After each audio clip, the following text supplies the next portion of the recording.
నీలాంజన సమాభాసం రవిపుత్రం యమాగ్రజం ఛాయామార్తాండ సంభూతం తం నమామి శనేశ్వరం. ఓం శ్రీ జగద్గురవే నమః. జగద్గురువైనటువంటి శనీశ్వర మహారాజుకి జై.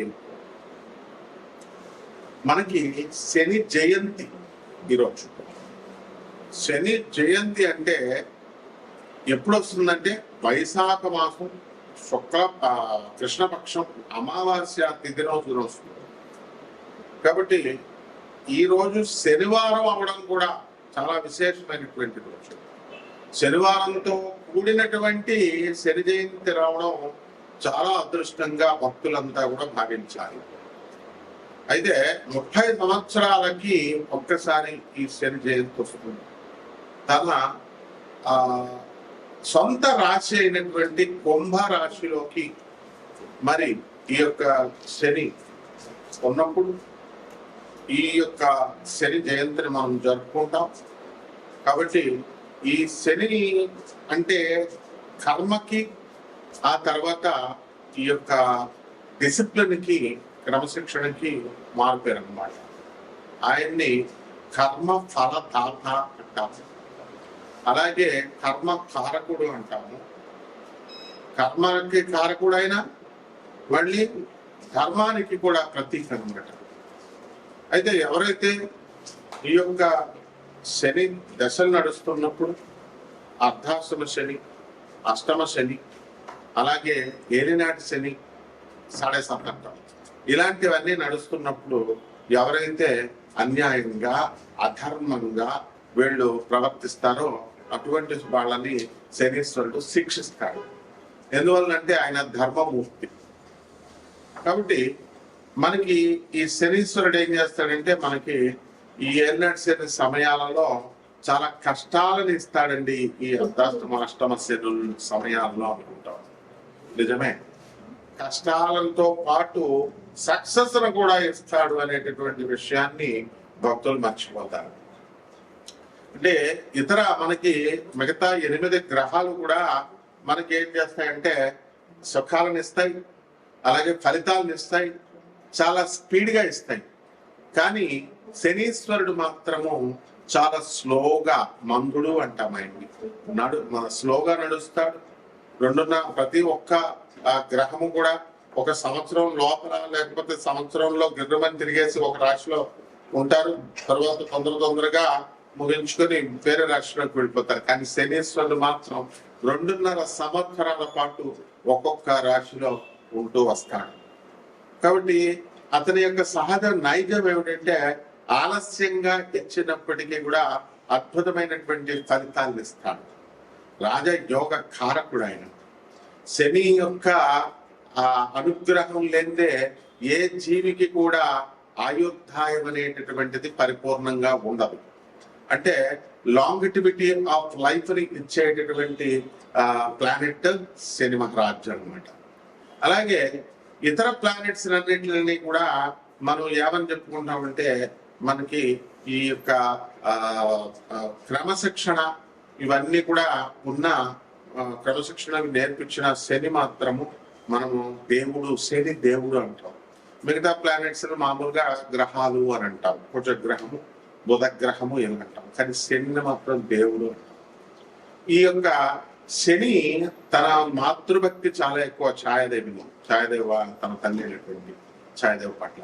ఆ విధంగా ఎవరికైతే శని బ్రహ్మాండంగా ఉంటుందో, ఉచ్చ స్థితిగతుల్లో ఉంటాడో శని, మరి తులారాశి, వృషభ రాశి లాంటి స్థానాల్లో, మకరం, కుంభం లాంటి స్వక్షేత్రాలను ఇలా ఉన్నప్పుడు ఆ యొక్క జీవికి తను మాతృభక్తిని కలిగిస్తాడు. అంటే తల్లి వల్ల లాభాలను కలిగిస్తాడు. తల్లి వల్ల ఈ అబ్బాయి, ఈ జాతకుడు వృద్ధి చెందేలాగా తల్లి సలహాలను పట్టుకొని ఉంటాడనమాట. అంటే ఎవరైతే తల్లిని అవమానిస్తారో అటువంటి వాళ్ళని శని నిర్దాక్షిణ్యంగా, నిర్దయగా శిక్షిస్తాడు. తన సొంత తండ్రి అయినటువంటి సూర్య భగవానునే ఆయన నిర్దాక్షిణ్యంగా శిక్షించాడు, తన తల్లి ఛాయాదేవిని వదిలేశాడు. కాబట్టి ఇలా మరి శని జయంతి రోజులు మనం ఏం చేయాలండి అంటే ఆ రోజున తెల్లవారుజామునే నిద్ర లేవాలి, సూర్యుడు రాకముందే. ఆ తర్వాత తలంటు స్నానం చేసి నల్లని వస్త్రాలను ధరిస్తాము. అలాగే చక్కగా ఇంట్లోనే అందరికీ కూడా చాలా మందికి తెలియదు ఏంటంటే శని జయంతి లేదా శని అభిషేకం అని అనగానే గుళ్ళకు పరిగెత్తుతారు. ఇది మానేసేయండి. ఫస్ట్ నవగ్రహ ఆరాధన ఇంట్లో కూడా చేసుకోవచ్చు, శనీశ్వర ఆరాధన. అది నార్త్ ఇండియాని చూసి మనం నేర్చుకోవాలి. అందువల్ల శని యొక్క ప్రతిమని కానీ శని యొక్క ఫోటోని కానీ మన విగ్రహాన్ని కానీ ఇంట్లో పెట్టుకొని మనము ఆ రోజున చక్కగా పూజా మందిరం దగ్గర కొన్ని బియ్యం వేసి దానిపైన చక్కగా తమలపాకు వేసి దానిపైన ఈ శనీశ్వరుడు యొక్క విగ్రహాన్ని మనం ఏర్పాటు చేసుకున్న తర్వాత మనం ఏం చేయాలంటే మస్టర్డ్ ఆయిల్ అంటే ఈ యొక్క ఈ నూనె ఏంటది, ఈ యొక్క ఆవాల నూనె లేదా సీసమి అంటే నువ్వుల నూనెతో మనము ఈ యొక్క సీసేమ్ సీడ్స్, నువ్వుల గింజల నుంచి తీసినటువంటి ఈ యొక్క నువ్వుల నూనెని వెలిగించితో దీపారాధన చేయాలి శనీశ్వరుడు. అలాగే నువ్వుల నూనెతో ఆ యొక్క విగ్రహానికి ఆ శనీశ్వరుడి యొక్క నామాన్ని జపిస్తూ మనము ఈ యొక్క బీజమంత్రాలను కూడా ప్రామ్ అనేటటువంటిది శనీశ్వరుని యొక్క బీజము. మరి ఓం ప్రాం నమః అంటూ ఓం ప్రాం ప్రేమ్ అట్లా చెప్పుకుంటూ శనీశ్వరాయ నమః అంటూ మనము శనీశ్వరుడికి అభిషేకం, తైలాభిషేకం చేస్తాం. అలాగే ఈ రోజున వికలాంగులకి, పేదవారికి, సాధువులకి, తర్వాత ఈ యొక్క అనాథలకి కనుక దాన ధర్మాలు ఎవరైతే చేసుకుంటారో శని జయంతి రోజున, ఆ రోజున విపరీతమైనటువంటి పుణ్య ఫలము ఈ చేసినటువంటి వాళ్ళకు వస్తుంది. మిగతా రోజుల్లో చేసేది వేరు, శని జయంతి రోజున చేసేటటువంటిది చాలా అద్భుతమైనటువంటి ఫలితాలను ఇస్తుంది అన్నమాట. అలాగే శని రాజ్యాధికారాన్ని ఇస్తుంది కాబట్టి శనికి ఎవరైతే రాజకీయ నాయకులు ఉన్నారో అటువంటి వాళ్ళంతా కూడా మన శనీశ్వరుడు చక్కగా ఈ యొక్క రాజయోగాన్ని ఇమ్మని చెప్పి ప్రార్థిస్తారు శని జయంతి రోజు. అలాగే ఈ యొక్క శని అభిషేకాలతో పాటు మనకి వీలున్నంత వరకు దాన ధర్మాలు ఇవన్నీ కూడా మనం చేసుకుంటాం. అలాగే చిమ్మిలి బొండల్ని తయారు చేసి మనం నైవేద్యంగా శనీశ్వరుడికి మనం పెట్టుకోవచ్చు, లేదా బెల్లం మొక్కని నివేదనగా శనీశ్వరుడికి మనం పెట్టుకోవచ్చు.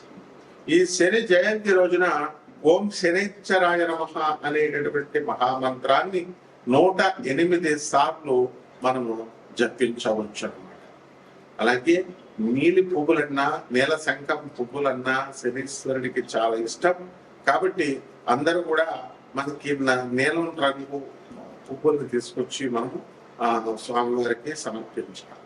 అదేవిధంగా నీలము రంగు లేదా బ్లూబెర్రీస్ ఫ్రూట్స్ ని మనం నేరేడు పళ్ళు ఇలాంటివి నీలి రంగులో ఉన్నటువంటి ఫ్రూట్స్ అన్నిటిని కూడా తీసుకొచ్చి మనము శనీశ్వరుడికి నైవేద్యంగా మనం పెట్టాలి. ఈ రకంగా ఎవరైతే కష్టాలను మనకి ఎదుర్కొనేటటువంటి శక్తిని ఈ శనీశ్వరుడు ఇస్తాడు, అటువంటి వాళ్ళందరూ కూడా ఆ కష్టాలని ఎదుర్కొని సక్సెస్ అనేటటువంటి బాటలో వీళ్ళు ముందుకు వెళ్ళాలి.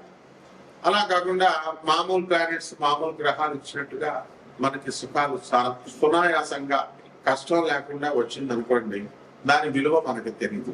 కాబట్టి శనీశ్వరుడు ఏం చేస్తాడంటే మనకు చాలా కష్టాలను కలిగిస్తాడు. సరే ఈ యొక్క ఎయిర్లైన్స్ సమయంలో యాక్సిడెంట్లు ఇలాంటివన్నీ కూడా జరుగుతాయి. జరిగిన తర్వాత నిరంతరము ఎవరైతే నడుస్తారో, నిరంతరము ఎవరైతే కృషి హార్డ్ వర్క్ చేస్తారో, వాహనాలు ఇవన్నీ పడకుండా వీలున్నంత వరకు సింపుల్ లైఫ్ ని ఎవరైతే లీడ్ చేస్తారో అటువంటి వాళ్ళంటే శనీశ్వరుడికి చాలా ఇష్టం అన్నమాట. అందువల్ల ఎవరైతే క్రమశిక్షణ కలిగి ధర్మబద్ధతగా ఎవరైతే ఉంటారో అటువంటి వాళ్ళకి సంతానం లేనటువంటి వాళ్ళకి కూడా సంతానాన్ని కలిగిస్తాడు.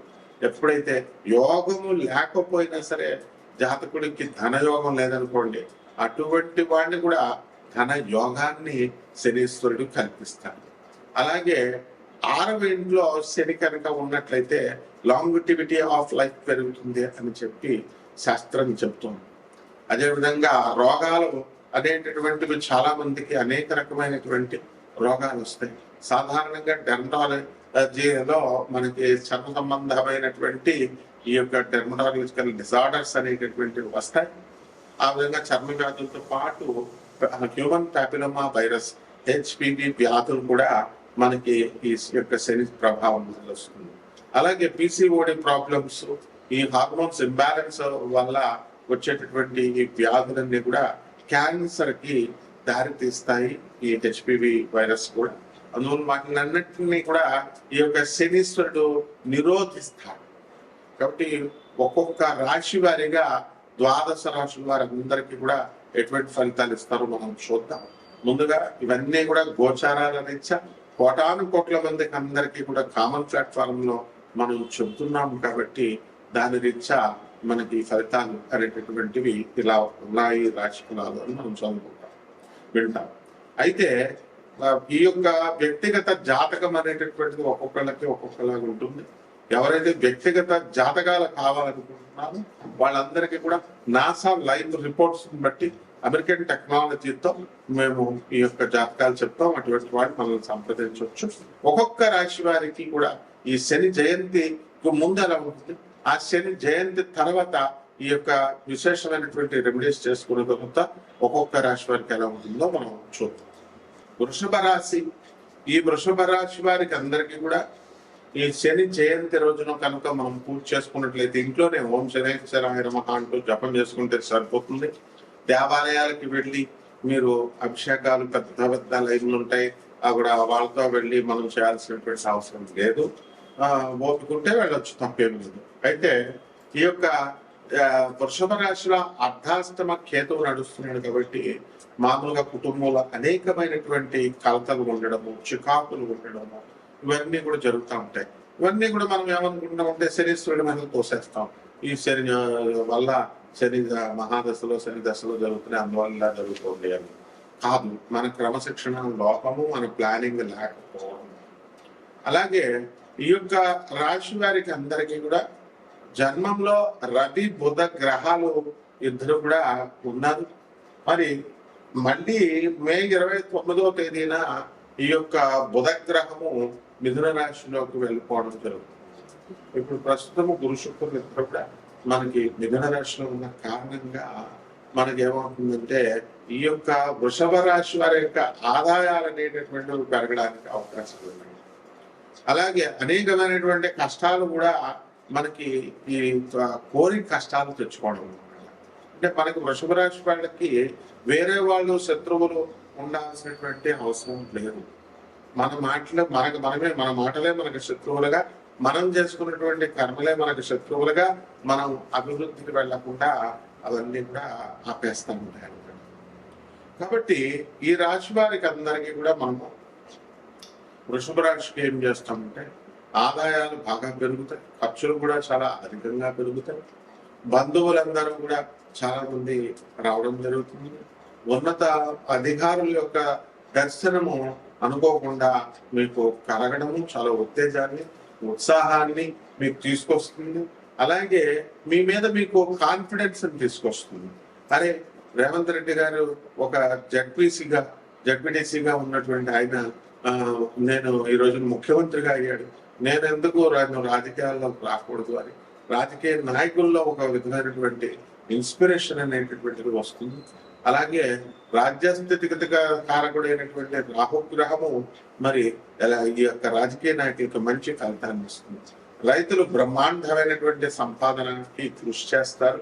అండ్ ఈ యొక్క శనికి ఎంతసేపు కూడా కష్టపడే వాళ్ళంటే ఇష్టం కాబట్టి హార్డ్ వర్క్, క్రమశిక్షణ, నిజాయితీ, ధర్మబద్ధంగా చేసేటటువంటి రైతులు అవనండి, ఎవరైనా అవనియండి, ఇటువంటి వాళ్ళని శనీశ్వరుడు ప్రోత్సహిస్తాడు.